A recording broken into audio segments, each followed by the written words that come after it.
Apa mungkin orang bisa berbohong dengan menyimpan uang bertriliunan rupiah? Apa mungkin ada orang punya kemampuan untuk melakukan itu? Enggak lah.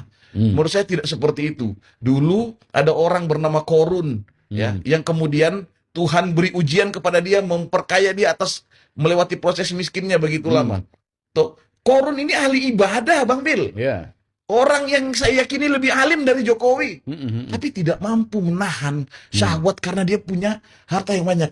Kita berdua ini orang susah, Bang Bil. Tapi kalau detik ini tiba-tiba ada transferan masuk, nggak usah banyak, 100 juta aja masuk di rekening lu. Lu pasti agak songong 10 menit. Bro, serius, lu pasti bilang, Ning, makan di mana kita? Iya, serius loh. Terus ada orang dengan uang triliunan tapi mampu nahan gitu, jangan ketahuan. Saya harus tetap sederhana. Nggak ada yang bisa ya menangkis godaan uang, Bang Bil. Itu sebabnya Nabi kita menitipkan 3 perkara itu, tahta, harta, dan wanita. Walaupun kita nggak bahas wanita.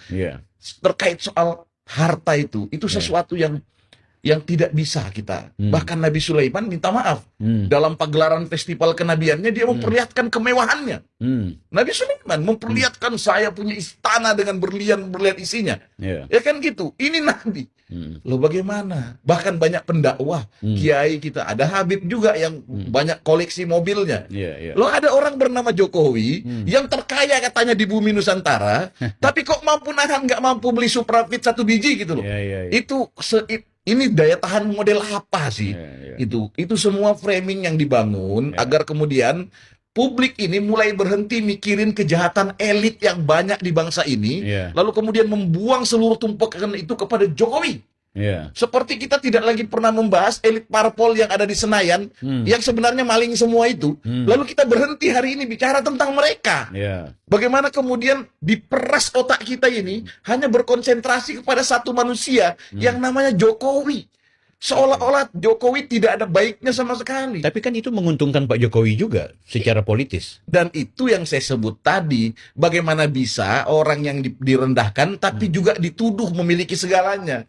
Ya, artinya apa? Bahwa memang orang ini sesuatu yang langka, aneh bin ajaib, sekaligus dia memiliki kemewahan yang tidak dimiliki oleh para pemimpin-pemimpin kita yang lainnya. Minta maaf dengan segala hormat saya harus katakan itu. Kalau kita bicara Jokowi gitu loh. Sopo si wong iki? Siapa ini orang ini? Ayo dong, tracking pelan-pelan dari belakang. Siapa? Satu-satunya hal paling hebat yang kita temukan dari latar belakang Jokowi, dia tukang kayu. Gitu loh.